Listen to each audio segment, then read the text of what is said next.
नमस्कार दोस्तों, PGCIL में सिलेक्टेड कैंडिडेट्स जो हैं उनका जो स्किल टेस्ट होना है, स्किल टेस्ट अगस्त से शुरू हो रहे हैं, है ना। और सिलेक्टेड कैंडिडेट्स के जो सिलेक्टेड छात्र हैं उनके मेल पर जो है वो कॉल लेटर आना स्टार्ट हो चुका है। और कॉल लेटर किस प्रकार का आ रहा है वो भी मैं प्रॉपर तरीके से एक वीडियो के माध्यम से आप सभी को बता चुका हूं। अगर आपने नहीं देखा होगा तो कमेंट सेक्शन में जाइए, डिस्क्रिप्शन में जाइएगा, वहां पर जो उस वीडियो का जो लिंक है वो मैंने डाल रखा है ना। आज का हमारा टॉपिक क्या है, हम अपने टॉपिक पर आते हैं कि भाई जो आपका स्किल टेस्ट होने वाला है ना, ये तो अगस्त से शुरू हो रही है। साथ में DV भी आपका होना है, डॉक्यूमेंट वेरिफिकेशन। जब ये वैकेंसी आई थी उसी टाइम पर PGCIL ने बोला था कि भाई अगर आपका हायर एजुकेशन है तो हम आपको नॉट अलाउड करते हैं, आप अलाउड नहीं हैं। लेकिन कुछ बच्चे ऐसे भी हैं जिनका हायर एजुकेशन है फिर भी उन्होंने फॉर्म को अप्लाई किया और बहुत मेहनत किया CBT को क्लियर करने के लिए। अब बारी है स्किल टेस्ट और DV की, तो उनके मन में एक दुविधा चल रही है, एक असमंजस चल रही है कि भाई हमारा तो हायर एजुकेशन है, ये तो वाकई में सच्चाई है, तो क्या अब हम स्किल टेस्ट ना देने जाएं? हमारा डॉक्यूमेंट वेरिफिकेशन में क्या होगा, हमें बाहर निकाल देगी आयोग, है ना। तो इन सभी दुविधाओं को दोस्तों मैं ख़त्म करने के लिए आप सभी के बीच में उपस्थित हुआ हूँ और अपने इस इवेंट को एक स्टेप आगे ले चलें। इससे पहले अगर आपने अपने इस चैनल को सब्सक्राइब नहीं किया होगा तो पूरे विश्वास के साथ कर लेना मेरे भाई, है ना। साथ में टेलीग्राम को ज्वाइन कर लेना। बिल्कुल दोस्तों, ऑफिशियली इन्फॉर्मेशन हम आप सभी तक पहुंचाते रहते हैं, है ना। देखिए, हाँ, हायर एजुकेशन नॉट अलाउड, अब क्या करें, टोटल इन्फॉर्मेशन सुनिएगा आप। देखिए, सबसे पहले तो ये क्या चीज़ है ना, ये है क्या चीज़,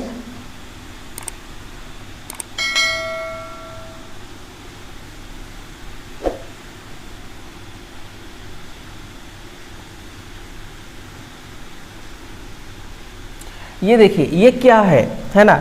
ये है दोस्तों, जब आपको अपना स्किल टेस्ट देने के लिए जाना है, डॉक्यूमेंट वेरिफिकेशन के लिए जाना है, उस टाइम पर PGCIL ने आपको एक फॉर्मेट दे रखा है। उस फॉर्मेट को हाथ से भर करके लेकर के जाना होगा। 8 से 10 पेज का ये फॉर्मेट है ना।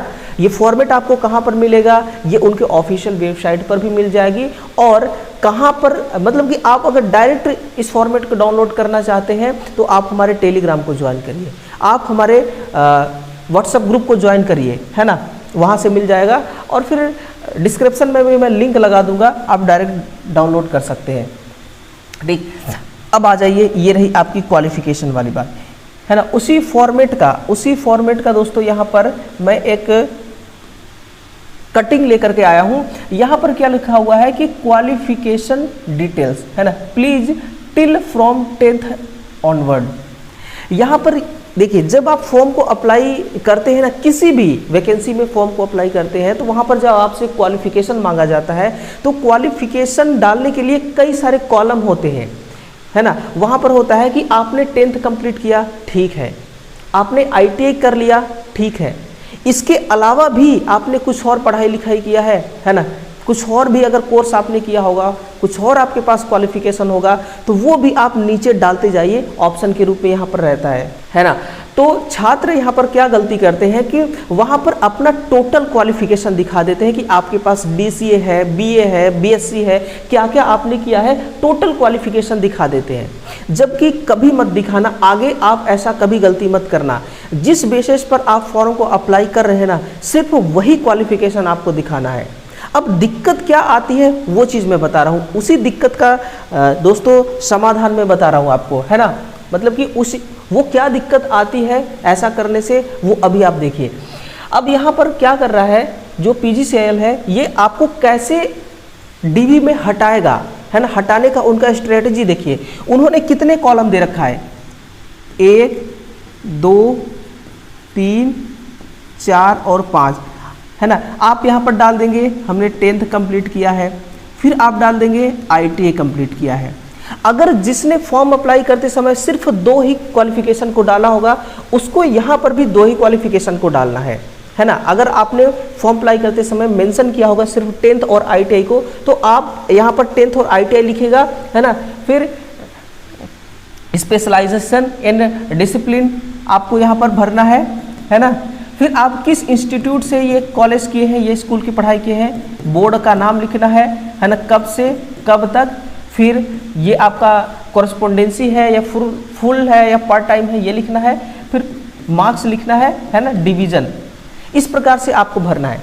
अब क्या होता है कि बच्चे क्या करते हैं कि जैसे कि किसी ने कर लिया डिप्लोमा, तो वो क्या लिख देगा यहाँ पर, डिप्लोमा भी लिख देगा, है ना। फिर उसने बीटेक कर लिया तो उसने क्या लिख दिया, बीटेक भी लिख दिया। इसके बाद मान लीजिए कि कुछ और किया है ना, जैसे कि डीसीए हो गया, डीसीए भी कर लिए हैं उन्होंने तो डीसीए भी लिख दिया। अब ये क्या हो गया, ये जो 3 आपका क्वालिफिकेशन है ना, डिप्लोमा, बीटेक और डीसीए, ये तीनों कौन से क्वालिफिकेशन है, हायर क्वालिफिकेशन है ना। और पीजीसीआईएल ने साफ साफ बोल रखा है कि भाई हायर एजुकेशन नॉट अलाउड, आपको डीवी में बाहर निकाल देगा, 100% बाहर निकाल देगा, इतना ध्यान रखिएगा। अगर आपने फॉर्म अप्लाई करते समय इतने सारे क्वालिफिकेशन को मेंशन किया है तो अभी भी आपको मेंशन करना पड़ेगा, है ना, मेंशन करना पड़ेगा।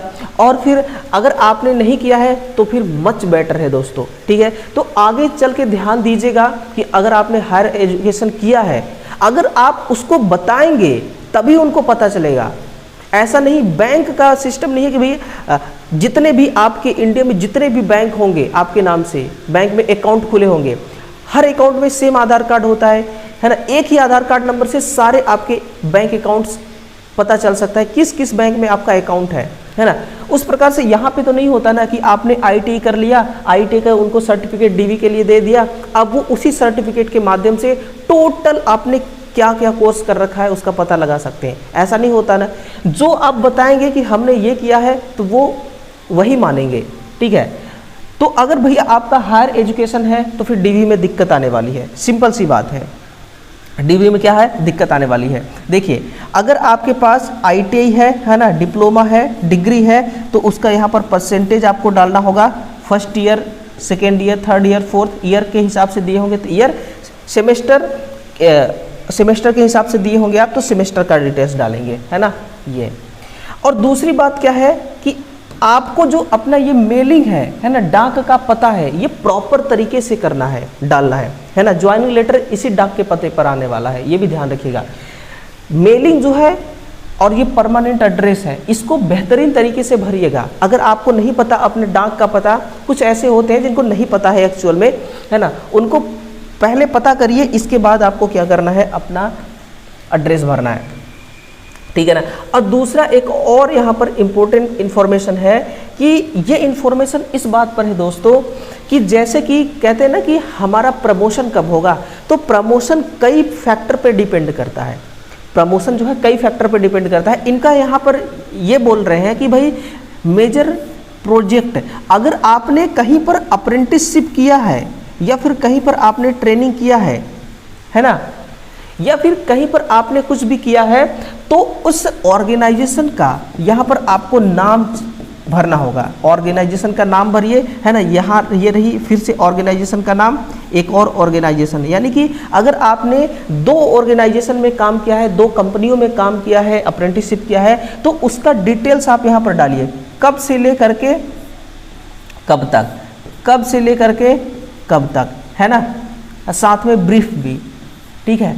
तो ये चीज़ें आपको ये बताती है कि भाई आप एक एक्सपीरियंस्ड बंदा है, आपके पास अनुभव है, कार्य करने की अनुभव है ना। तो इन्हीं सब चीज़ों को देख करके फिर आपको वो प्रमोशन के लिए सिलेक्ट करते हैं, ठीक है, ये बात है। तो टोटल यही इन्फॉर्मेशन था दोस्तों। अब ध्यान से देख लीजिएगा, है ना, आपने कौन सी गलती किया है। अगर आपने गलती किया है तो देखिए उसकी जो खामियाजा है वो तो भुगतना पड़ेगा।